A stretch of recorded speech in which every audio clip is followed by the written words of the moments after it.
সম্মানিত দর্শক, আসসালামু আলাইকুম। আমাদের সুস্বাস্থ্য নিশ্চিত করার জন্য লিভার ভালো রাখতে হবে। তো লিভার ভালো রাখার জন্য যে কাজগুলো আমাদেরকে অবশ্যই বর্জন করতে হবে সেগুলো নিয়ে আজকে আলোচনা করব। সম্মানিত দর্শক শ্রোতাবিন্দু, একটু লক্ষ্য করেন, আমরা যদি মেডিকেল ক্লিনিক বা ডায়াগনস্টিক সেন্টার যাই, তাহলে লক্ষ্য করি শত শত মানুষ বিভিন্ন কঠিন রোগে আক্রান্ত। তা কেন হয়?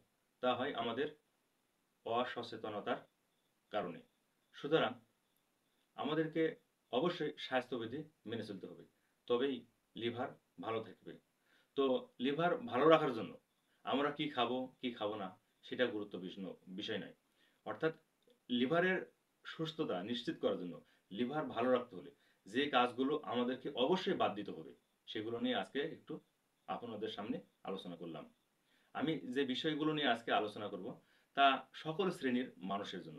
বিশেষ করে সাধারণ মানুষ যারা, যারা মানে চিকিৎসা বিজ্ঞানের ভাষা অনুসারে কথাগুলো একটু কঠিন করে বলা হলে বুঝতে পারে না। তো সেই বিষয়গুলোকে আমি একটু সহজভাবে বোঝানোর চেষ্টা করব। লক্ষ্য উদ্দেশ্য একটাই, তা হচ্ছে লিভার ভালো রাখতে হবে। লিভার ভালো রাখার জন্য যে কাজগুলো অবশ্যই বর্জন করতে হবে সেই বিষয়গুলো নিয়ে আলোচনা করব। তো ১ নম্বর হচ্ছে প্রসেসিং ফুড, অর্থাৎ হাটে বাজারে বিভিন্ন রেস্তোরাঁয় যে খাবারগুলো তৈরি করা হয় সেই খাবারগুলো আমাদেরকে বাদ দিতে হবে। কারণ হচ্ছে সেখানে যে তেলগুলো ব্যবহার করা হয়, লক্ষ্য করবেন কয়ডা থেকে যেন তেল শেষই হচ্ছে না।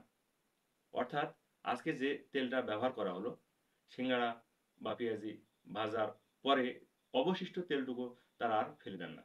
অর্থাৎ পরের দিন আবার ওই তেলের সঙ্গে নতুন একটু তেল যোগ করে আবার পুনরায় খাবার তৈরি করেন, যেগুলো মানবদেহের জন্য অত্যন্ত ক্ষতিকর, বিশেষ করে লিভারের জন্য অত্যন্ত ক্ষতিকর।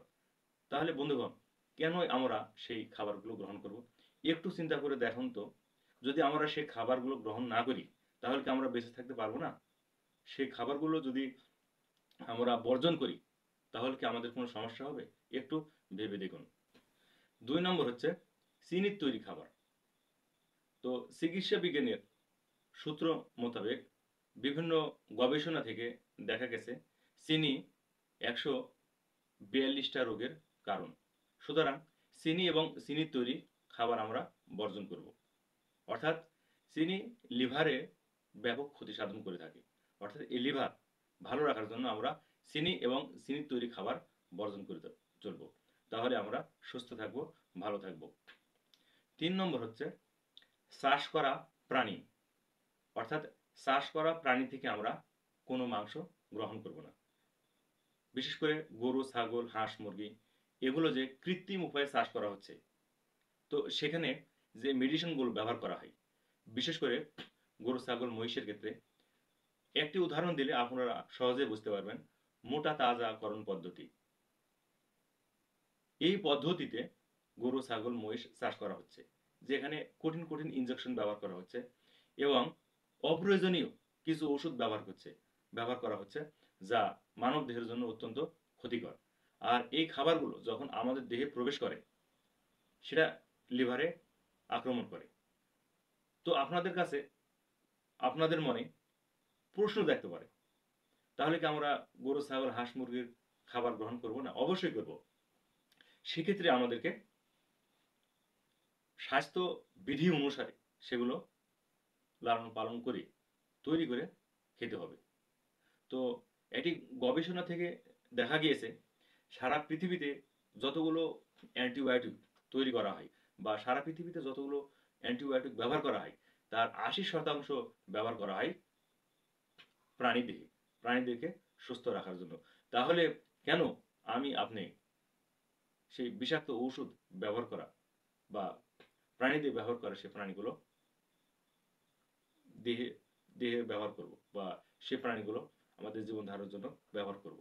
তো যদি আমরা সুস্থ থাকতে চাই, ভালো থাকতে চাই, তাহলে অবশ্যই আমরা প্রাকৃতিক উপায়ে বা স্বাস্থ্যবিধি মেনে হাঁস, মুরগি, গরু, ছাগল এগুলো লালন পালন করে সেগুলো খাবার হিসেবে ব্যবহার করব। তাহলে আমরা সুস্থ থাকব। 4 নম্বর হচ্ছে অ্যালকোহল বা মদ্যপান। তো অ্যালকোহল বা মদ্যপান মানব দেহের জন্য, বিশেষ করে লিভারের জন্য অত্যন্ত ক্ষতিকর।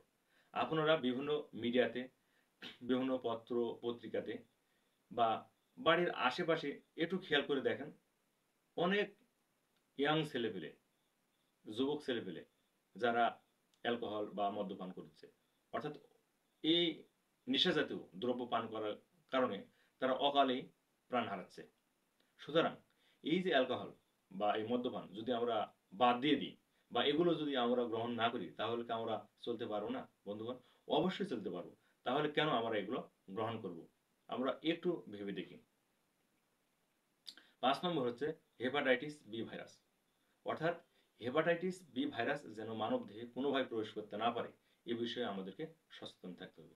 কারণ হেপাটাইটিস বি ভাইরাস লিভারে আক্রমণ করে। আর লিভারে যদি আক্রমণ হয় বা আক্রমণ করে, তাহলে সেখান থেকে লিভার সিরোসিস বা লিভার ড্যামেজ বা এ ধরনের জটিল অসুখ হয়ে যেতে পারে। সুতরাং আমরা হেপাটাইটিস বি ভাইরাস বিষয়ে সতর্ক থাকব। 6 নম্বর হচ্ছে লবণ। অর্থাৎ লবণ খাদ্য তালিকা থেকে আমাদেরকে বাদ দিতে হবে। লবণ মানে বিশেষ করে সাদা লবণ বা কাঁচা লবণ মানবদেহের জন্য ক্ষতিকর। অর্থাৎ এই কাঁচা লবণ বা সাদা লবণ আপনার লিভারের সেলগুলোকে নষ্ট করে দেয়। সেখান থেকে বাঁচতে হলে বা সেখান থেকে লিভারকে বাঁচাতে হলে, ভালো রাখতে হলে অবশ্যই আমাদেরকে লবণ পরিহার করতে হবে। তো বন্ধুগণ, আজকে যে বিষয়গুলো নিয়ে আলোচনা করলাম, আপনারা একটু গুরুত্ব সহকারে বিষয়গুলো একটু ভেবে দেখবেন। আর আমি যে বিষয়গুলো নিয়ে আলোচনা করছি, যদি আপনাদের কাছে ভালো মনে হয়, তাহলে আমার চ্যানেলে আপনারা একটু শেয়ার দিবেন। তাহলে আপনিও উপকৃত হবেন এবং এ কথা বা এই বাণীগুলো শোনার পরে অন্য মানুষও উপকৃত হবে। ধন্যবাদ সবাইকে।